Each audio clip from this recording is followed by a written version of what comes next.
Hello students, कैसे चल रही है आपकी पढ़ाई। स्वागत है आपका एकलव्य इस वीडियो सीरीज के अंदर जो एमएचटी सीटी 2027 देने वाले स्टूडेंट्स हैं उनके लिए निकाला गया है। अब आगे के स्टूडेंट्स भी देख सकते हैं, 2028 वाले भी दे सकते हैं। मैं आपको एक गारंटी देता हूं, ये कंटेंट जो हम यहाँ पे देने वाले हैं, मैं जो बायो पढ़ाऊंगा अगर आपने वो ध्यान से किया, मन लगा के किया तो इनफ है बेटा, इनफ है ना। जैसे सबसे पहला हम चैप्टर चालू करेंगे, पहला ही 12वीं का पहला चैप्टर जिसका नाम है reproduction in lower and higher plants, है ना। अब ये इसके अंदर अभी मैं हर एक पार्ट के अंदर, याद रखना मैं इस चैप्टर के मल्टीपल पार्ट्स बनाने वाला हूं और हर एक पार्ट के अंदर लिमिटेड क्वेश्चंस होंगे। लेकिन याद रखना वो क्वेश्चन अगर आपने हमारे इस वीडियो से, इस एकलव्य बैच से और मुझसे पढ़ ली एक बार, तो उसके बाद उस क्वेश्चन के ऊपर बार से फिर से एक बार कहां पे भी आपने उसको देखा तो आप उसको सॉल्व करोगे ही करोगे। ये क्वालिटी और ये कंटेंट देने वाला हूं। सिर्फ आप इसके आगे का मैं एक ही क्वेश्चन पढ़ाऊंगा, अगर आपको समझ में आता है तो फिर आप उसको कंटिन्यू करो। और याद रखो, जिसने कंटिन्यू किया इस सीरीज को वो डेफिनेटली आगे जाएगा और हर रोज 7 बजे एक वीडियो आएगा, ठीक है, YouTube channel bio study Saurav sir पे। देखो ये चैप्टर का नाम है। चैप्टर का नाम की अगर मैं बात करूं, जैसे मैंने कल के ओरिएंटेशन जो लेक्चर लिया हमारा उसमें बोला था, पहला चैप्टर, दूसरा चैप्टर, तीसरा चैप्टर, चौथा चैप्टर, 8वां और 9वां चैप्टर, ये बायोलॉजी के 12वीं के सबसे इंपॉर्टेंट चैप्टर्स है सीईटी के हिसाब से, ठीक, सीईटी के हिसाब से। हाँ, ये अभी प्लांट्स के अंदर रिप्रोडक्शन कैसे होता है ये इस चैप्टर में दिया गया है। अगले चैप्टर में फिर आपको एनिमल्स वाला था, पहले हम ये वाला देखते हैं प्लांट्स में। ओके, ठीक है सर। तो पहला जो क्वेश्चन है वो आपके स्क्रीन के ऊपर है और देखो ये 2025 में आए हुए सवाल है बेटा, 2025 के सीईटी में। जब हम जो हमारा पेड बैच होता है उसमें हम 2026 के सवाल लेते हैं, बस बाकी फर्क इतना है, ये भी क्वेश्चन वही है वो भी है, थोड़ा अलग होते हैं हर साल, बट ये भी आपको मतलब आप बोलोगे कि 2025 के सीईटी में आया हुआ सवाल। क्या बात कर रहा हूं मैं, सीईटी में, मतलब हम सवाल वैसे लेते हैं जो सीईटी में आते हैं, मतलब एक्चुअल में आपको पता लग जाएगा कि हम कैसे पढ़ाते हैं। सबसे इंपॉर्टेंट पहला ही सवाल आपको, ये डायग्राम बेस्ड सवाल है और ये सवाल आपको रियलिस्टिक और एग्जाम में आने वाले और जो आते हैं वही है जो आए थे। पहला सवाल आपकी स्क्रीन के ऊपर है बेटा, सवाल number 1, identify the labels X and Y. ये आपको आइडेंटिफाई करना है एंड आपको जेड भी आइडेंटिफाई करना है। फॉलोइंग फिगर, ये फिगर है, फिगर यानी डायग्राम है बेटा, तो डायग्राम से आपको आइडेंटिफाई करना है कि ये क्या है, ये यहां पर क्या है और ये यहां पर क्या है ना। तो इस तरीके से 3 लेबल है, तीनों नाम आइडेंटिफाई करने हैं। देखो एग्जाम के अंदर सवाल ऐसे आते हैं, आपको कोई इजी वाला डायग्राम नहीं पूछा जाएगा कि जहां से हाँ ये बताओ ये क्या है, ऐसा नहीं, इजी नहीं, आपको हार्ड पूछा जाएगा। जहां पे कंफ्यूजन वहां पे सवाल, जहां पे हार्ड वहीं पे कसौटी आपकी खरी होगी। X Y Z. अब देखो मैं आपको बताता हूं, ये जो डायग्राम है बेटा ये एनिमोफिली की डायग्राम है, यानी एक प्लांट की डायग्राम है जिसके अंदर पॉलिनेशन जो है, प्लांट पॉलिनेशन मतलब पोलन ग्रेन्स ट्रांसफर होना फ्रॉम एंथर टू स्टिग्मा, ठीक है। सो मैं यहां पे लिखता हूं बेटा पॉलिनेशन। तो इनमें जो पॉलिनेशन होता है वो वाइंड से होता है, यानी हवा से होता है, वाइंड से, हवा से। हाँ, सो हवा से पॉलिनेशन होने वाला ये प्लांट की डायग्राम है। और ये जो डायग्राम है बेटा वो है मेज की, है ना, मेज, क्या, ज्वारी की है, मेज की है, ज्वारी की। मराठीत काय म्हणतो आपण त्याला, ज्वारी म्हणतो, ज्वारी। बरं सर, सर सांगा आता इथे काय लक्षात घ्यायचं सर, सबसे इंपॉर्टेंट बेटा ये जो झेड है ये होता है टसेल। क्या होता है, टसेल। अब टसेल क्या है, वो है एक इन्फ्लोरेंसेस। इन्फ्लोरेंसेस यानी क्या सर, अरेंजमेंट ऑफ फ्लावर। यहां पर ऊपर में बहुत सारे फ्लावर अरेंज किए हुए हैं, उस अरेंजमेंट के फ्लावर को टसेल बोलते हैं, मतलब उसको टसेल बोलते हैं। सो एक्स इज टसेल, ये वाला देखो एक्स इज टसेल। और सिर्फ एक ही अकेला ऐसा ऑप्शन है जिसमें एक्स टसेल है, यही आपका करेक्ट आंसर हो जाएगा। मतलब कभी कभी जो सवाल है वो ऐसे डिजाइन होते हैं कि अगर आपको एक, देखो बाकी के तीनों इसमें नहीं है, जब आपको पता लग जाए कि एक्स का करेक्ट जो नाम है वो टसेल है, तो आपका यहां पर आप पूरे के पूरे तीनों ऊपर के काट सकते हो, यानी डी इसका राइट आंसर है, आगे जाने की जरूरत भी नहीं, लेकिन फिर भी हम आगे जाते हैं। सो ये जो वाई है बेटा ये स्टाइल होता है, स्टाइल। अब स्टाइल यानी क्या, स्टिग्मा स्टाइल ओवरी, वो वाला स्टाइल। तो यहां पर मैं लिखता हूं स्टाइल, ठीक है, ये होता है बेटा टसेल। और टसेल मैंने आपको बोला कि वो एक इन्फ्लोरेंसेस है, इन्फ्लोरेंसेस मतलब अरेंजमेंट ऑफ फ्लावर, ठीक है। यस, टसेल किसको बोलते हैं, इन्फ्लोरेंसेस, जो आगे हम देखेंगे, टेंशन मत लो। और तीसरा ये जो है, जैसे मैं बात करूं अभी रूट की, तो इस तरीके से यहाँ पर रूट्स होते हैं, है ना। और ऊपर जो है बेटा वो स्टेम होता है, यहाँ पर स्टेम होता है। अब स्टेम के ऊपर मतलब ये जो जमीन है बेटा, ये जमीन के ऊपर जो यहां पर रूट होते हैं, जो स्टेम को सपोर्ट कर रहे होते हैं, उसको हम बोलते हैं यहां पर प्रॉप रूट। क्या बोलेंगे? Prop root. सो वाई जो है, अब देखो यहां पर नाम थोड़े से यहां पर गलत कर देंगे हम। जैसे मैं बात करूं कि ये हो जाएगा आपका जेड, सो एक्स हो जाएगा टसेल, ठीक है, नाम चेंज करते हो डायग्राम के। वाई जो है वो वाई हो जाएगा आपका ये प्रॉप रूट, एंड ये एक्स हो जाएगा, ठीक है, सिर्फ मैंने नाम बदले, ठीक है, क्योंकि ऑप्शन में वो करेक्ट आने के लिए याद रखना। सो वाई जो होगा आपका, Y is a prop root. So ये क्या है बेटा? प्रॉप रूट है, हमेशा याद रखना। So this is nothing but a prop root. जो जेड है आपका, ये है ना, ये देखो, ये वाई, ये जेड होना चाहिए, कहाँ पे? ये स्टाइल, ये जेड होना चाहिए, ठीक है, ये जेड। सो स्टाइल जो है आपका जेड है, और एक्स जो है आपका टसेल है, ठीक है। स्टाइल जो है वो आपका क्या है बेटा? जेड है। तो इस तरीके से अगर आप देखोगे तो क्लियरली एक डायग्राम बेस्ड क्वेश्चन यहां पे बन रहा है, और डायग्राम में 3 नाम दिए गए हैं। कितने? 3 नाम। अब मैं थोड़ा समझाता हूं आपको। टसेल क्या है? सीधा बात है, मैं बोला था आपको समझाऊंगा। ये टॉप पार्ट ऑफ मेज प्लांट का जो टॉप पार्ट है, उसमें मेल इन्फ्लोरेंसेस होते हैं। मेल यानी कि मेल, इसमें कोई क्या ही बताऊं। और इन्फ्लोरेंसेस मतलब होता है बेटा अरेंजमेंट ऑफ फ्लावर, हमेशा याद रखना, इन्फ्लोरेंसेस मतलब अरेंजमेंट ऑफ फ्लावर, ठीक है। जो फ्लावर के अंदर अरेंजमेंट होती है, प्लांट के अंदर फ्लावर की अरेंजमेंट, सीधी बात, उसको इन्फ्लोरेंसेस कहते हैं। और ये मेल इन्फ्लोरेंसेस है, यानी यहाँ पे मेल के फ्लावर की अरेंजमेंट होगी। क्या बात समझ में आ रही है? Yes sir. Which produce pollen grain, क्योंकि वो फ्लावर आगे चल के पोलन ग्रेन प्रोड्यूस करने वाले हैं। स्टाइल तो पता है, स्टिग्मा, स्टाइल, ओवरी, यह आपने ऑलरेडी समझा होगा। देखो मैं पढ़ाऊंगा कैसे इसमें, मैं आपको क्वेश्चन के साथ ही थ्योरी पढ़ा दूंगा, जो जो इंपॉर्टेंट है उस क्वेश्चन के अराउंड में। 360 डिग्री व्यू अगर आपको चाहिए तो वो डिग्री व्यू मैं प्रोवाइड करूंगा। फॉलो करो सिर्फ ब्लाइंडली। प्रॉप रूट, ये लोअर रूट्स होते हैं बेटा, lower roots arising from the stem, हमेशा याद रखना, ये स्टेम से अराइज होते हैं। जो जमीन के ऊपर पार्ट होता है ना, वो स्टेम। अगर आपके खेत में ज्वारी है, तुम्हारा माहित असेल ज्वारी लावल्यानंतर, सो ज्वारी का जो खेत रहेगा वो मेन एक ऐसा होता है स्टेम, और उसके साइड में ऐसे बांधे हुए, कोई ऐसे जैसे डोरी से बांधे हुए हैं। तो प्लांट जिंदा रहने के लिए अलग अलग प्रकार के मॉडिफिकेशंस, अलग अलग प्रकार के स्ट्रक्चर्स बनाते हैं, है ना, याद रखना। तो वो हमने नहीं बनाए, वो प्लांट ने खुद ने बनाए, क्योंकि प्लांट भी तो एक लिविंग चीज है, लेकिन वो बोल नहीं सकता, पर जिंदा तो उसको भी रहना है। यस सर, है ना। चलो, तो ये हो गया पहला question. Question number 2 on your screen. When a biotic agent is bad, the pollination is called, ठीक है। अगर बैड यहां पर आपका बायोटिक एजेंट है तो फिर क्या होगा? अब देखो, सबसे इंपॉर्टेंट पॉलिनेशन क्या होता है? Pollination, so transfer of pollen grain, pollen grain from anther to stigma, ठीक है। सो पोलन ग्रेन जब ट्रांसफर होंगे बेटा, पोलन ग्रेन जब ट्रांसफर होंगे फ्रॉम एंथर, एंथर से कहां पर? स्टिग्मा पे, तो उस प्रोसेस को क्या बोलेंगे? पॉलिनेशन। यानी फ्लावर में जब पॉलिनेशन होता है तो आगे चल के फिर वहां पर जाइगोट बनता है, फिर एम्ब्रियो, फिर उससे फ्रूट बनेगा, और जो फ्रूट के अंदर होगा एम्ब्रियो, वही तो आगे चल के सीड बनता है। एम्ब्रियो आगे चल के सीड बनता है। तो पॉलिनेशन की अगर मैं बात करूं तो पॉलिनेशन के अंदर एजेंट होते हैं बेटा, मतलब पॉलिनेशन करवाने वाले होते हैं पॉलिनेशन एजेंट। लिख रहा हूं मैं यहां पे, पॉलिनेशन एजेंट होते हैं, ठीक है। एजेंट मतलब पता ना आपको, जो करवा के देते हैं वो एजेंट, जैसे पासपोर्ट बनाने वाला, पासपोर्ट का एजेंट, ठीक है। तो यहाँ पे पॉलिनेशन, यहाँ पर पॉलिनेशन एजेंट। और इसमें देखो बायोटिक होते हैं और अबायोटिक होते हैं। सबसे इंपॉर्टेंट चीज, बायोटिक यानी लिविंग, है ना। बायोटिक जो एजेंट होते हैं वो होते हैं बेटा लिविंग एजेंट, है ना। वो 80% पॉलिनेशन वही करते हैं। इंपॉर्टेंट क्या है फिर? बायोटिक है, जो 80% पॉलिनेशन करवा के दे रहे हैं। और जो अबायोटिक पॉलिनेशन एजेंट होंगे, अबायोटिक, वो बेटा 20% जो पॉलिनेशन होता है वो उनसे होता है, 20%। अब इनमें कौन कौन से पॉलिनेशन एजेंट है? देखो, बायोटिक में बात अगर करूं मैं यहां पर, तो यहां पर सबसे पहले तो बर्ड है बेटा, बर्ड्स होते हैं, बर्ड्स।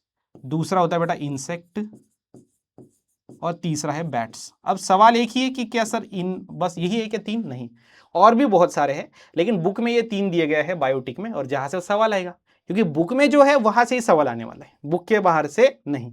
अब अबायोटिक के अंदर दो है ना, एक होता है हवा, एयर, और दूसरा होता है बेटा वाटर, ठीक है, एयर एंड वाटर। और ये air and water non living चीज है, ये लिविंग चीज नहीं है, ये नॉन लिविंग चीज है। तो सवाल सिंपल है कि जब बेटा बैट से पॉलिनेशन होता है, बैट एक लिविंग चीज है, यानी यहाँ पे बायोटिक एजेंट दिया गया है बराबर, जो पॉलिनेशन करवा के देता है।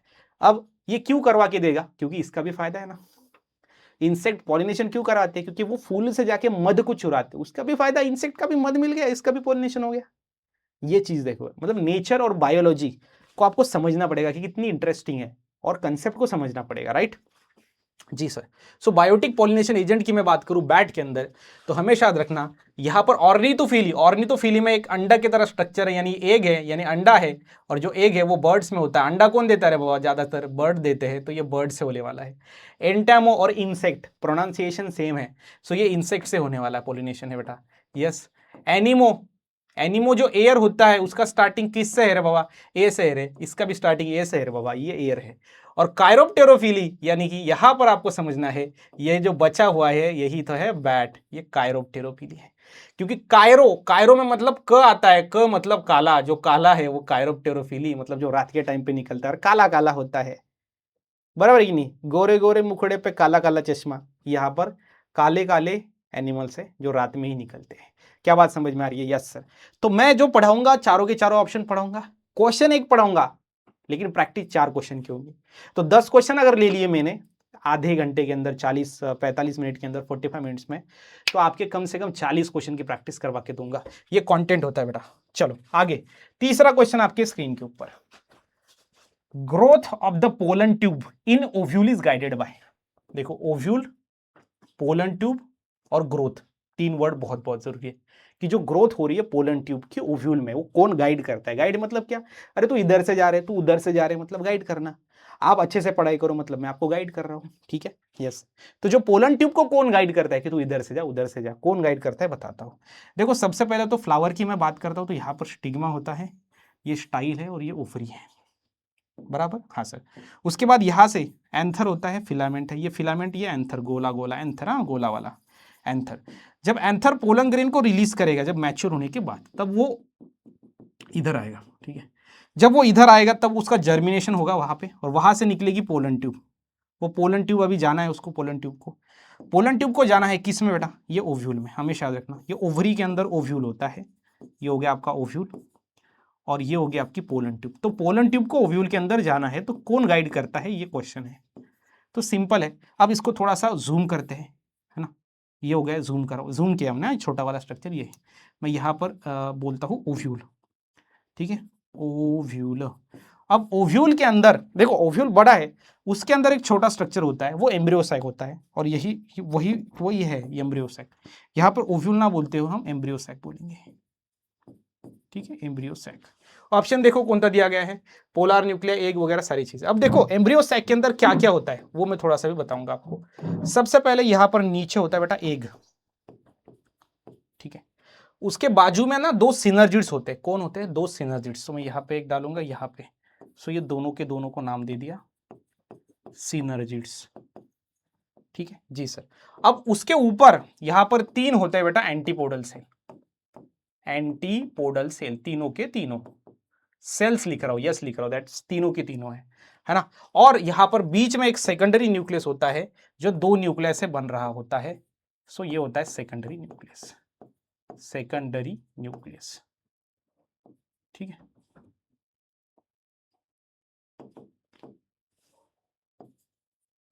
Secondary nucleus.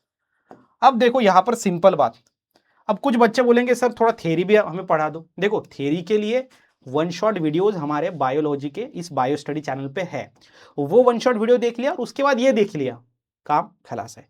इसमें भी मैं थ्योरी पढ़ा दूंगा, लेकिन जिनको नहीं समझ में आ रहा, जिनका 0 स्टडी है, वो 1 शॉट पहले देख ले, हमारा ही 1 शॉट देखो, हमारे ही ये कंटेंट देखो, इस तरीके से मैच होगा, दोनों भी पैचअप कर लो एक दूसरे के साथ, है ना? जो लेंस कार्ड वाले करते हैं ना, एक मेन चश्मा देते हैं, उसके ऊपर एक ब्लैक कलर वाला देते कि चलो ये नॉर्मल चश्मा, इस पे ब्लैक का लगा लो, बस सिंपल 1 शॉट देख लो और ये देख लो, काम खलास। या फिर आपका थोड़ा पढ़ाई है तो फिर डायरेक्ट देखो, समझ जाओगे आप, सिंपल चीज है। अब यहां पर मैं बोल रहा हूं कि ऊपर से आया बेटा पोलन ट्यूब, ये रेड से ही निकालता हूं इसको भी, ये आया इधर से, ये इधर से आया। अब इसको घुसना कहाँ पे, कौन गाइड करता है पता है, ये बाजू में दो दो दो जो सिनर्जीज होते हैं ये पता करता है, गाइड करता है, क्योंकि इसको यहाँ पे बीच में से जाना होता है। क्या बात समझ में आ रही है? हाँ सर। तो सीधे सीधा सवाल है कि इसको गाइड करने वाला कौन है, किधर से जाना है, ओव्यूल में किधर से जाना है, वो होता है बेटा सिनर्जिड्स। ठीक है, so D is right answer. Synergids जो होता है वो गाइड आपका कर रहा है, ये आपको चीजें समझनी है। बराबर समझ में आ रहा है क्या? पोलर न्यूक्लियर तो ऊपर है, वो थोड़ी गाइड कर रहा है, एक भी नहीं है, एंटीपोडल भी नहीं है, सिनर्जिड्स है कि तुझे ये बीच में जाना है, साइड में हम दो खड़े हैं, तुझे हमसे बीच में से जा रहा है, यहां पर उसके साथ फ्यूज होना है ना? समझ में आ रहा है कि नहीं? जी सर। क्योंकि ये जो पोलन ट्यूब होते हैं इनके अंदर दो मेल गैमेट जो है बैठे हुए होते हैं, जो आते हैं यहाँ पर इसके साथ फ्यूज होने के लिए, जो हम देखेंगे ही। ठीक है, चलो नेक्स्ट क्वेश्चन है, germ pores of pollen grains are useful for. ठीक है, जर्म पोर्स। अब इसके पहले थोड़ा सा ये भी बता देता हूं कि आगे चल के क्या होगा इसमें। देखो आगे चल के बहुत सिंपल है कि अगर मैं बात करूं ये ओव्यूल की, ये ओव्यूल है, उसमें आपको पता है ऊपर की साइड में 3 सिनर्जिड्स है, 1 2 3, नीचे में एक एग है, ये एग, और बाजू में है सिनर्जिड्स, ये एंटीपोडल है ना ऊपर के, करेक्शन कर लेना, ऊपर के एंटीपोडल सेल है। ठीक है, अब यहां से जो पोलन ट्यूब से आएंगे दो मेल गैमेट, ठीक है, इसमें एक मेल गैमेट और ये दूसरा मेल गैमेट। जो पहला मेल गैमेट होता है वो सेकेंडरी, पहले तो ये एग के साथ यूज होता है, पहला मेल गैमेट एग के साथ, ठीक है, जो यहाँ पे होता है ये एग लाल वाला, और दूसरा जो है वो बीच में जो सेकेंडरी न्यूक्लियस है उसके साथ फ्यूज होता है, यानी इसको नाम दूंगा मैं सेकेंडरी न्यूक्लियस, जो 2 सेल से बना होता है, कंबाइन करके बना है, 2 सेल कंबाइन करके बना है। अब जो पहला मेल गैमेट है ना, याद रखना ये मेल गैमेट है, यहां पर भी मैं बोलूंगा ये मेल गैमेट है। जब ये दोनों कंबाइन होंगे, मतलब ये हाफ सेट ऑफ क्रोमोसोम, ये भी हाफ सेट ऑफ क्रोमोसोम, तो अपने पास बेटा जाइगोट बनेगा, जाइगोट, और जो जाइगोट होगा वो डिप्लॉयड होगा, यानी 2 सेट ऑफ क्रोमोसोम। ठीक है, क्या होगा, वो डिप्लॉयड होगा। अब ये जो जाइगोट है वो आगे चल के एम्ब्रियो बनेगा डेवलपमेंट होके, जिसको एम्ब्रियोनिक डेवलपमेंट कहते हैं, और फिर इससे बाद में सीड बनेगा, और सीड से एक नया प्लांट बनेगा। क्लियर? जी सर। आप बोलोगे फिर ये दो मेल गैमेट क्यों बनाए सर, इसमें तो बच्चा बन गया ना प्लांट का बच्चा, फिर 2 मेल गैमेट क्यों?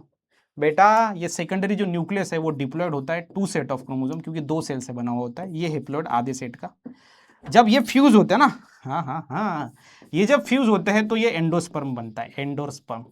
और ये जो एंडोस्पर्म है ये होता है बेटा फूड, मतलब ये न्यूट्रिटिव टिश्यू होता है, सिंपल भाषा में बोला जाए तो ये न्यूट्रिटिव टिश्यू है, ये खाना देता है, ये न्यूट्रिशन देता है, बट किसको? ये सीड को। क्योंकि प्लांट ने अपना बच्चा बना लिया, तो बच्चा तो रो नहीं सकता, खाना मांग नहीं सकता, तो प्लांट जो है जो सीड बनाएंगे उनके साथ फूड भी बनाएंगे by forming endosperm. Endosperm nutritive tissue है इस सीड का। क्या बात समझ में आ रही है? इसलिए 2 मेल गैमेट होते हैं, और ये 2 मेल गैमेट को मैं सीधी भाषा में बोलूंगा जय और वीरू, जो कि ऊपर से आके नीचे घुसने का ट्राई करते हैं। बेटा क्या बात समझ में आ रही है? जी सर, ये 2 मेल गैमेट है, ठीक है, वो जय और वीरू है, बराबर है कि नहीं? Yes sir. और प्लांट के अंदर डबल फर्टिलाइजेशन होता है, हमारे अंदर एक ही बार फर्टिलाइजेशन हुआ, मतलब मैं बना ना तो एक फर्टिलाइजेशन से बना। आप बताओ कितने फर्टिलाइजेशन से बने हो? एक ही बार हुआ है, ओहम एंड स्पर्म एक बार फर्टिलाइज हो गए, आप बन गए। प्लांट में 2 बार क्यों? अरे बच्चा भी बनाना है और बच्चे का खाना भी बनाना है, बच्चा रो नहीं सकता, खाना मांग नहीं सकता, इसलिए। चलो नेक्स्ट क्वेश्चन है, question number 4 on your screen, और वो सवाल है, germ pores of pollen grains are useful. Germ pores क्या है पोलन ग्रेन के, वो भी बताता हूं, चलो आ जाओ। सिंपल भाषा है, अभी के अभी मैंने बता ही दिया आपको, फिर भी एक बार फिर से बताता हूं कि अगर मैं बात करूं कि जर्म पोर्स, हाँ पोलन ग्रेन, क्योंकि आपको पता है ये जैसे मैंने बड़े साइज का स्टिग्मा स्टाइल ओवरी निकाल दिया, बराबर? जी सर। अब इस साइड से जब पोलन ग्रेन डेवलप होंगे तो पोलन ग्रेन यहां पर इधर जाने वाले हैं। पोलन ग्रेन का मैं थोड़ा सा स्ट्रक्चर यहाँ पे आपको निकाल के दिखाता हूँ। पोलन ग्रेन का स्ट्रक्चर ऐसा होता है, देखो ये अंदर की लेयर, एक बाहर की लेयर, जो कि एक जैसी नहीं होती, किसी किसी जगह पे छोटी छोटी होती है। जिस जगह पे उसकी थिकनेस छोटी होती है बेटा वो जर्म पोर्स है, उसको जर्म पोर कहते हैं, है ना? अब पोलन ग्रेन ये जो एंथर से निकला है ना, ये एंथर से निकलने वाला ही पोलन ग्रेन मैंने यहाँ पे जूम आउट किया है। इसकी जो बाहर की लेयर है बेटा, क्या बात कर रहा हूँ, बाहर की लेयर जो होती है वो होती है एक्साइन, और जो अंदर की लेयर होती है वो होती है इंटाइन। एक हो गई एक्साइन, एक हो गई इंटाइन। अब इंटाइन अंदर की तो एक जैसी है, बट बाहर की जो एक्साइन है उसकी थिकनेस कम ज्यादा है, उसकी थिकनेस कम ज्यादा है। और जहां पर थिकनेस कम है उसको जर्म पोर्स बोलते हैं। और इसकी थिकनेस कम क्यों है, कम क्यों है? क्योंकि सीधी बात है, जब यहां पर याद रखना पोलन ट्यूब बनाना होता है, पोलन ट्यूब बनाना होता है, तो मुझे बताओ जब दीवार तोड़नी है तो कमजोर वाली दीवार तोड़ोगे कि मजबूत वाली? कमजोर वाली। पोलन ट्यूब जब बनेगी बेटा ना, तो वो इस जर्म पोर से नीचे आएंगी, जहां से दीवार कमजोर है वहां से। इसलिए फिर इस क्वेश्चन का आंसर क्या होगा? Growth of emerging pollen tube during the germination. जब जर्मिनेशन हो रहा होता है, जब एंथर से पोलन ग्रेन स्टिग्मा पे जाता है, तब जर्मिनेशन स्टार्ट कर देता है उधर जाके। फिर उधर जाके मेल गैमेट बनते हैं उसमें। पहले वो पोलन ग्रेन होता है, बाद में वो स्टिग्मा पे जाता है, तभी पोलन ग्रेन ही होता है। बट आफ्टर स्टिग्मा पे जाने के बाद वहां से जूसेस को, इंपॉर्टेंट चीजों को एब्जॉर्ब करके वो डेवलपमेंट चालू कर देता है। फिर उधर से मेल गैमेट बनते हैं, जय और वीरू। और वो गड़बड़ करते हैं कि मुझे नीचे जाना है। ये नीचे क्या है बेटा?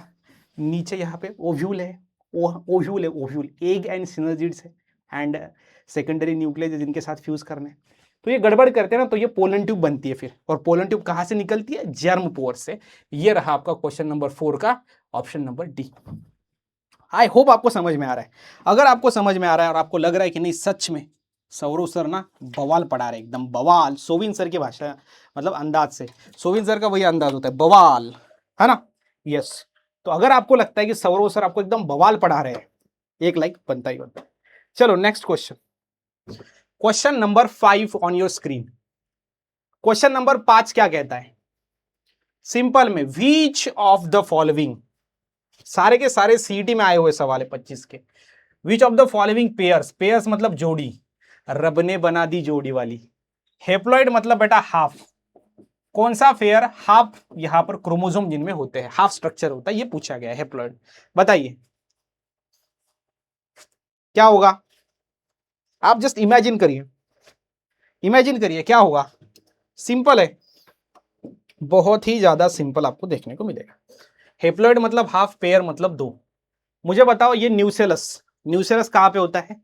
जो आपका ओव्यूल होता है, याद रखना, मतलब ये स्टिग्मा है, ये स्टाइल है, ये ओवरी है, इस ओवरी के अंदर ओव्यूल है, और ओव्यूल के अंदर एम्ब्रियो सैक है,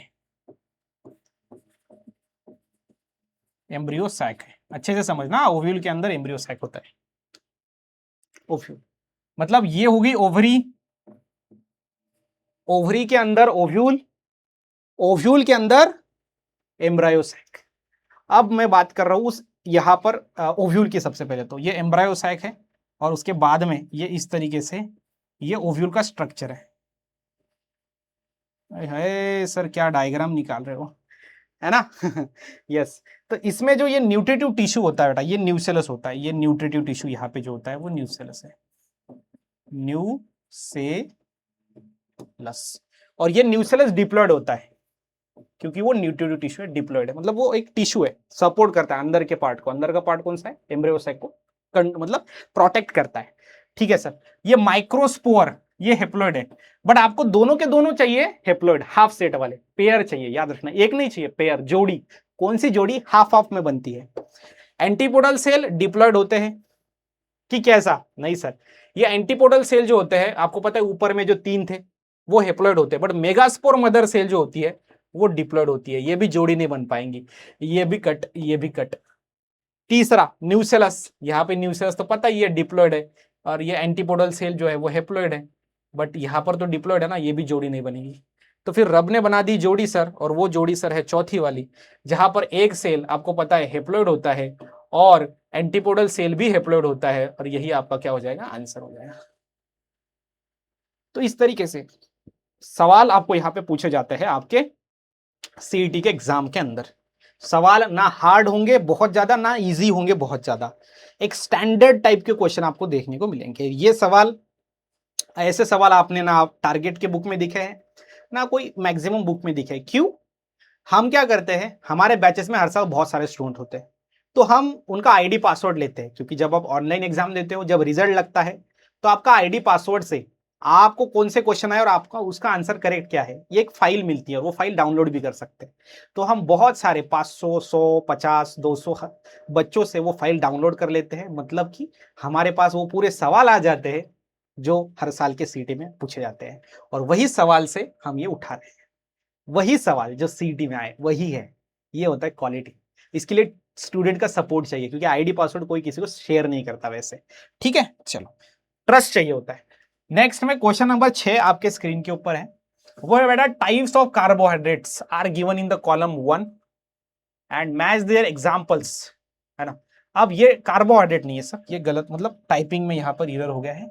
सो कार्बोहाइड्रेट नहीं है बेटा ये, ठीक है। मैं यहाँ पर करता हूँ कि ये सही क्या लिख सकते हैं। ये वेजिटेटिव प्रोपेगेशन के मेथड है। क्या है ये? वेजिटेटिव प्रोपेगेशन के मेथड, ठीक है। Vegetative propagation method, types of vegetative propagation, है ना। वेजिटेटिव प्रोपेगेशन दिए गए हैं और आपको यहां पर उसके एग्जांपल है। वेजिटेटिव प्रोपेगेशन यानी क्या, हमेशा याद रखना, ये वेजिटेटिव प्रोपेगेशन सिर्फ और सिर्फ प्लांट में ही हो सकता है, ठीक है। यस सर, सो मैं यहां पे लिखता हूं ऑकर्स ओनली इन प्लांट, ठीक है, प्लांट के अंदर ही होता है, और वेजिटेटिव पार्ट से होता है बेटा, वेजिटेटिव पार्ट्स, यानी जब रिप्रोडक्शन, यानी एक एनिमल से ज्यादा एनिमल, एक प्लांट से ज्यादा प्लांट बन रहे हैं by the vegetative part, is known as vegetative propagation. Vegetative parts कौन कौन से होते हैं जो प्लांट के पास है बेटा? रूट है, स्टेम है, लीव्स होते हैं, ठीक है ना। यस सर, और यहां पर वो आपको चीजें समझनी है, फ्लावर भी है समटाइम, है ना। तो डन, तो वेजिटेटिव पार्ट से होने वाला reproduction is vegetative propagation. Reproduction मतलब बार बार चीजें बनाना, नई जनरेशन बनाना। तो आपको पता है, जैसे आपके घर के अंदर और आपके बाजू वाले घर के अंदर गुलाब का पेड़ है, आपके घर पे नहीं है, तो क्या करती है आपकी माँ? जाती है, काट के लाती है वो ब्रांच। यस सर, तो स्टेम काट के लाती है ना, का स्टेम कटिंग, ये रोज के अंदर होता है, आईवी रोज, हाँ, गुलाब के अंदर। तो सी का तो यहाँ पे आपका 4 है कंफर्म। सी का 4 किसमें है बेटा? देखो, मतलब ऐसे सवाल में आपको देखना है कि सी का 4 कितना है, लेकिन परफेक्ट होना चाहिए। सी का पता है आपको 100% 4 है, तो देखो सी का 4, सी का 4, यानी ऑप्शन ए कट हो गया और ऑप्शन डी भी कट हो गया, क्योंकि इसमें सी का 4 नहीं है, और दोनों में ही आंसर है ना। उसके बाद देखो आप यहाँ पर रूट कटिंग, ये रूट कटिंग मतलब रूट काट के एक नया प्लांट बना सकते हैं लगा के सॉइल में, वो ब्लैकबेरी में हम कर सकते हैं। सो ये आ जाएगा इसका 3, ए का 3। अब देखो ए का 3 दोनों में भी है, यहां भी कट नहीं सकता ऑप्शन। आगे देखो, आगे बेटा है बर्ड ग्राफ्टिंग, है ना, और लीफ कटिंग। देखो बर्ड ग्राफ्टिंग के अंदर एप्पल, पियर और रोज, 3 एग्जांपल है, एप्पल, पियर और रोज, उसमें एप्पल है। सो ये आ जाएगा बेटा यहाँ पर 4, तो बी का 4, और सॉरी, बी का 4 नहीं, बी का 1 है ना, 4 कहां से सर? एप्पल तो 1 नंबर पे ना, बी का 1, बी का 1 कहां पे? ये वाला। तो इसीलिए फिर यहां पर करेक्ट आंसर क्या हो जाएगा? ये सी हो जाएगा, ठीक है। और जो बचा हुआ है that is the leaf cutting, वो सन्सवेरिया के अंदर है। आप बोलोगे सर ये कहां पे है? बेटा जो बुक है आपका, ठीक है, 12th बायो का बुक जो है, उसमें पहला ही पेज है, उसमें आप देखो, ठीक है।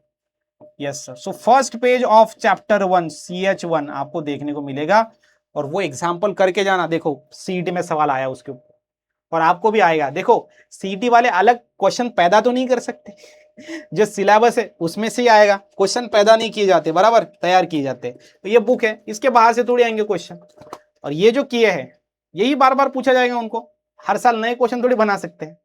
तो इससे रिलेटेड या यही भी आ सकता है। चलो अगला क्वेश्चन है 7 नंबर का, Which of the following plant shows lever mechanism? Lever mechanism यानी क्या होता है पता है? बड़ी बड़े सिटीज के अंदर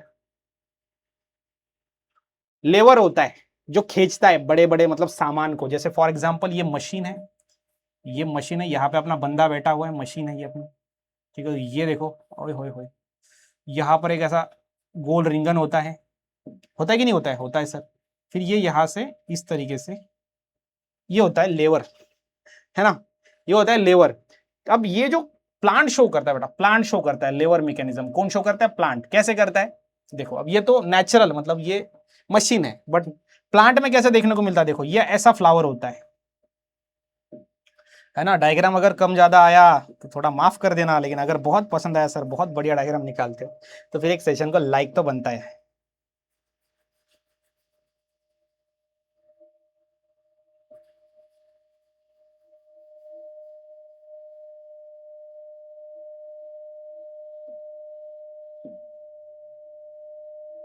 आ जाइए, देखो अब सिंपल बात है, यहां पर ना क्या होता है पता है क्या, इस तरीके से ये ऐसा लेवर की तरह पार्ट होता है, और फिर क्या है कि जब इंसेक्ट यहाँ पे बैठता है तो इंसेक्ट बार बार बहुत सारी जगह पे बैठता है, इधर भी बैठेगा, बट जब वो इंसेक्ट यहाँ पे आएगा तो उसके पीठ के ऊपर कुछ क्या होंगे पता है, पोलन ग्रेन होंगे, और ये प्लांट क्या करेगा, पोलन ग्रेन को खींच लेगा वहां से, इसको बोलते हैं लेवर मैकेनिज्म, और ये ओनली वन दिखता है बेटा सैल्विया के अंदर। सैल्विया आपके बुक के अंदर दिया गया है, सैल्विया आप देखो, मैं बोल रहा हूं आपको बुक के बाहर से एक भी सवाल नहीं आएगा, कंटेंट बुक का ही होगा, सवाल उसमें से ही आएगा आपको, ठीक है।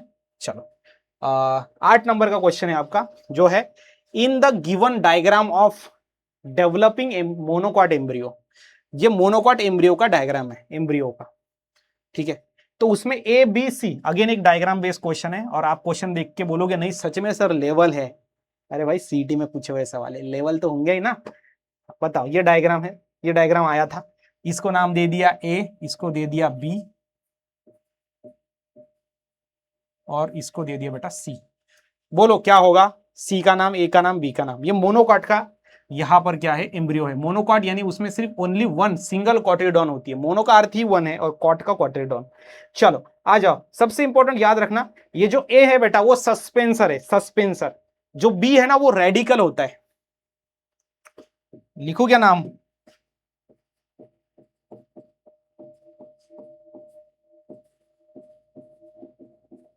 और जो 3 है ना ये कॉटिलिडॉन है, कॉटिलिडॉन। बोलो क्या आंसर होगा, सस्पेंसर ए, ये दोनों में नहीं है, ये दो कट गए, ये cotyledon, yes sir, so D is right answer. समझ में आ रहा है, डायग्राम बेस्ड सवाल है, सीधा सीधा डायग्राम का नाम ढूंढो और मार्क कर दो, क्या बात समझ में आ रही है बी से। जैसे मोनोकॉट का डायग्राम यहाँ पे है, मोनोकॉट एम्ब्रियो, वैसी तरीके से आपने डाइकॉट का एम्ब्रियो भी करके लेना है कि डाइकॉट का एम्ब्रियो का डायग्राम कैसा होता है और उस पर कैसे सवाल आ सकते हैं। मैं वही बोल रहा हूँ, मैं क्वेश्चन 1 पढ़ाऊंगा, नजरिया आपको 4 से 5 क्वेश्चन का दूंगा और आप उसको कर लेना बस, और कुछ नहीं। जो पढ़ाऊंगा इसकी पीडीएफ भी मिलेंगी, कहाँ पे, मैं आगे बताऊंगा, आ जाओ। नेक्स्ट देखो आप, नेक्स्ट है आपका ये पूरा इंफॉर्मेशन दिया गया बेटा, क्या क्या होता है देखो। सीड कोट, जो सीड होता है उसको कोट होती है, 2 कोट होती है, एक टेस्टा मतलब बाहर की, टेगमन मतलब अंदर की, ठीक है। सो प्रोटेक्टिव कवरिंग जो होते हैं वो 2 होता है सीड को, टेस्टा एंड टेगमन, बराबर, यस सर।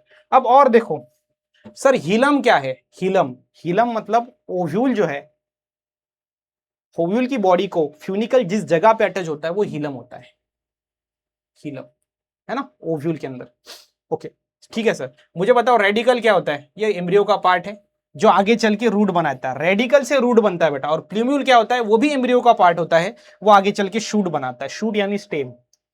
हाइपोकॉटिल क्या है सर, वो एम्ब्रियो का पार्ट है, वो आगे चल के कॉटिलिडॉन बनाता है, और इपीकॉटिल क्या है, वो भी एम्ब्रियो का पार्ट है, वो आगे चल के अगेन अबो कॉटिलिडॉन, पार्ट अबो कॉटिलिडॉन, कॉटिलिडॉन के अबो जो पार्ट होता है वो बनाता है। एंडोस्पर्म क्या है, न्यूट्रिटिव टिश्यू है सर, जो कि स्टोर करता है फूड को। कॉटिलिडॉन क्या है सर, 2 कॉट होते हैं जो भी फूड को स्टोर करते हैं, कॉटिलिडॉन में भी फूड होता है, इसीलिए सोयाबीन के 2 कॉटिलिडॉन, उससे तेल निकाला जाता है, तूर वो खाते हैं हम, कॉटिलिडॉन को तो खाते हैं ना क्योंकि उसमें स्टोर करते हैं प्लांट फूड को, बट वो बच्चे के लिए होता है लेकिन हम ही खा लेते हैं ठीक है, यस सर। माइक्रोपाइल क्या है, एक छोटा सा पोर होता है जिसके अंदर से वाटर अंदर जा सकता है सीड के अंदर, सभी के सभी सीड में ये प्रेजेंट होता है, प्रेजेंट इन ऑल सीड्स, ये भी ऑल सीड्स में होता है। चलो, तो बहुत ही इंपॉर्टेंट इंफॉर्मेशन है। नेक्स्ट क्वेश्चन नंबर 9, 9 नंबर का क्वेश्चन है बेटा, हाउ मेनी मियोटिक डिवीजन, देख लो सवाल, how many meiotic and mitotic division दोनों भी पूछा गया है ना, required for the male gametophyte का डेवलपमेंट। मेल गैमेटोफाइट का डेवलपमेंट यानी क्या होता है वो मैं आपको बताता हूं अभी, उसके लिए अपने को यह डायग्राम समझनी पड़ेगी। यहां से बेटा ये जो एंथर होता है इधर से पोलंग्रेन स्टिग्मा पे जाएगा। अब मैं थोड़ा सा इसको जूम आउट करता हूं कि जब यहां पर पोलंग्रेन जाएगा तो उनमें डेवलपमेंट चालू होगा। अब पोलंग्रेन की एक बाहर की लेयर होती है, अंदर की लेयर होती है, पता पहले ही मैंने सिखा दिया, ठीक है सर। अब इसको थोड़ा सा जूम आउट करो। अब देखो पहले एक सेल होती है, इसमें होता है बेटा एक बार मियोसिस, हाँ 1 मियोसिस। और सर ये क्या है सर, देखो मियोटिक यानी कि मियोसिस, ये एक ही है, और माइटोटिक यानी कि माइटोसिस, ठीक है, यस सर। सो माइटोसिस यानी मियोटिक, और मियोटिक यानी meiosis, mitotic mitosis, meiotic meiosis, है ना। क्या बात समझ में आ रही है कि नहीं? बिल्कुल सर, आ रही है जी सर। अब देखो नेक्स्ट में कितने डिवीजन लगते हैं, ये सवाल है, कितने डिवीजन लग रहे हैं। देखिए पहले मियोसिस होता है, अब यहां पर एक बार मियोसिस हो गया, लेकिन ये मियोसिस यहां पे नहीं होता सर। मियोसिस सबसे पहले एक सेल है ना, ये वाली सेल होती है, इसको बोलते हैं अपन microspore mother cell.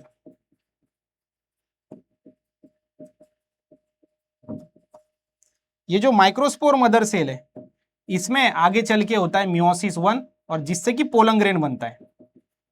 Pollen grain, पहले तो याद रखना पोलन ग्रेन कैसे बनता है। बहुत सारे लोगों को पता ही नहीं होता कि ये एक मियोसिस हुआ कहां पे। पोलन ग्रेन बनने से पहले ही एक मियोसिस हो गया, और जब पोलन ग्रेन बनेंगे तो पहले इसमें क्या होता है, पोलन ग्रेन में एक होता है माइटोसिस, लेकिन पहला, और फिर दूसरा माइटोसिस। जब पहला माइटोसिस होता है, ये पोलन ग्रेन, हाँ याद रखना, या फिर हम उस साइड में ही निकाल देंगे। ये पोलन ग्रेन में अभी यहाँ पे पहला माइटोसिस हुआ तो दो सेल बन जाएंगे, एक छोटी वाली एक बड़ी वाली।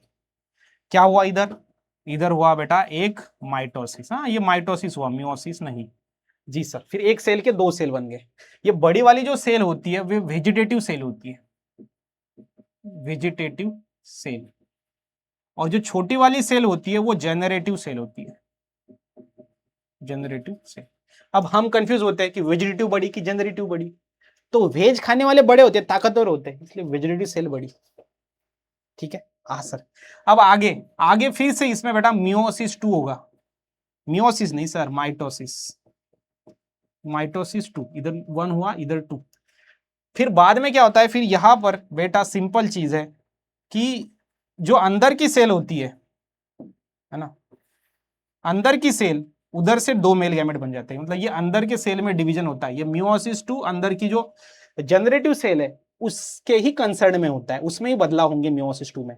ठीक है, तो एक सेल से दो सेल बन गए, और ये दो जो सेल बने बेटा यही तो है मेल गैमेट, है ना, मेल गैमेट। तो अगर आपको पूछा कि सिंपल है पोलन ग्रेन से, पोलन ग्रेन नहीं सर, हम शुरुआत से बोलेंगे, that is PMC, MMC, MMC मतलब माइक्रोस्पोर मदर सेल से मेल गैमेट बनने के लिए कितने डिवीजन लगते हैं, और ये प्रोसेस को ही हम डेवलपमेंट ऑफ मेल गैमेटोफाइट कहते हैं।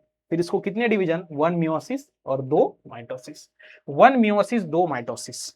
तो यहां पर पहले पूछा है आपको मियोटिक, मियोटिक मतलब मियोसिस कितना 1, ये 1, और माइटोसिस कितना 2, आंसर आ जाएगा 1। सेम सवाल आपको बेटा फीमेल गैमेटोफाइट पे भी आता है। फीमेल गैमेटोफाइट पे याद रखना है, एक मियोसिस और एक एक्स्ट्रा ऐड कर दो, 3 बार माइटोसिस होता है, सिंपल। मेल में एक मियोसिस 2 माइटोसिस, फीमेल में एक मियोसिस और 3 माइटोसिस, खत्म। चलो लास्ट क्वेश्चन, वो ये है, match the part of anatropous ovule. देखो ओव्यूल के अलग अलग पार्ट होते हैं, और ओव्यूल कहां पे होता है वो मैंने ऑलरेडी पढ़ा दिया आपको, कि फ्लावर के अंदर ओवरी, ओवरी के अंदर ओव्यूल, और ओव्यूल का पार्ट एम्ब्रियो सैक उसके अंदर। और ओव्यूल ऐसा ओव्यूल है ना, याद रखना, ये एम्ब्रियो सैक है, ये आउटर इंटीग्यूमेंट इनर, ये इनर ये आउटर, और इस तरीके से वो प्लेसेंटा से जुड़ा होता है, ये ओव्यूल है। और ओव्यूल के बहुत सारे टाइप है, बट एनाट्रोपस ओव्यूल में क्या होता है कि जो माइक्रोपाइल साइड है ये वाली, ये नीचे की साइड में डाउनलोड होती है, इसलिए इसको एनाट्रोपस ओव्यूल कहते हैं, है ना। तो एनाट्रोपस ओव्यूल के अंदर पार्ट है अलग अलग, उसकी प्लॉइडी लेवल, प्लॉइडी मतलब बेटा क्रोमोसोम लेवल, क्रोमोसोम का नंबर कितना होता है वो आपको यहां पे फाइंड आउट करना है। एंटीपोडल, इसके पहले ये क्वेश्चन लिया हमने ऐसा ही। एंटीपोडल आपको पता है जो है वो हेप्लॉइड होते हैं, half set of chromosome. Nucellus आपको पता है बेटा, न्यूसेलस एक टिश्यू है, वो डिप्लॉइड होता है, प्रोटेक्टिव टिश्यू। और प्राइमरी एंडोस्पर्म न्यूक्लियस, ये जिससे कि आपका सेकेंडरी न्यूक्लियस बनता है, जो डिप्लॉइड होता है, 2 सेट ऑफ क्रोमोसोम। तो ए का आ जाएगा, ए का आ जाएगा 3, तो ए का 3 किस में है देख लो, ए का 3 ए में नहीं है और डी में नहीं है, तो बी और सी के अंदर। और जो बी है न्यूसेलस वो डिप्लॉइड है, 2 का 1, ये देखो 2 का 1, 2 का 1 बी का। सो यहां पे सी आ जाएगा आपका करेक्ट आंसर। ठीक है, यस सर। अब सबसे इंपॉर्टेंट चीज, यहां पर जो भी मैंने पढ़ाया, अगर आपने दिल से देखा लेक्चर तो आपको सब कुछ बहुत ही अच्छी तरीके से समझ में आया होगा। अब सबसे इंपॉर्टेंट, ये जो मैंने 10 एमसीक्यूज लिए, कितने, 10 एमसीक्यू लिए, 10, और ये 10 एमसीक्यू के अंदर बेटा हर एक एमसीक्यू के अंदर लगभग 4 एमसीक्यू की अंडरस्टैंडिंग मैंने आपको दी, तो लगभग मैंने 40 एमसीक्यू की प्रैक्टिस करवाई है आपसे। ठीक है, यस सर, कितने एमसीक्यू, 40 एमसीक्यू। और याद रखना ये 40 एमसीक्यू सीईटी में पूछे जाने वाले लेवल के हैं। ठीक है, 40 एमसीक्यू सीईटी में जो लेवल आती है उस तरीके से ले रहे हैं। अब इनकी जो पीडीएफ है फ्री आपको देंगे हम, फ्री पीडीएफ आपको मिलेगी। अब सिंपल में कहा सर, तो बेटा ऑन महा टॉपर्स ऐप, महा टॉपर्स ऐप को डाउनलोड कर लो और उसके अंदर बेटा फ्री मटेरियल सेक्शन में जाओ। फ्री मटेरियल सेक्शन, सर कहां पे है sir free material section? Simple में है, जब आप ऐप डाउनलोड करोगे यहां पर 3 डॉट होगा, उधर क्लिक करोगे। जब 3 डॉट पे क्लिक करोगे तो एक नया विंडो आएगा, उसमें ही एक जगह पे लिखा होगा फ्री मटेरियल, उसमें जाके फोल्डर में आपको मिल जाएंगे। ठीक है, यस सर। तो आज के इस वीडियो को यहीं पे समाप्त करेंगे। आपको एकलव्य बैच का ये पहला लेवल लेक्चर जो होता है ना, पहला पहला प्यार है मेरा, वैसे ही पहला लेक्चर आपको कैसे लगा फटाफट चैट बॉक्स में बताइए। मिलेंगे नेक्स्ट वीडियो के अंदर। टाटा बाय बाय।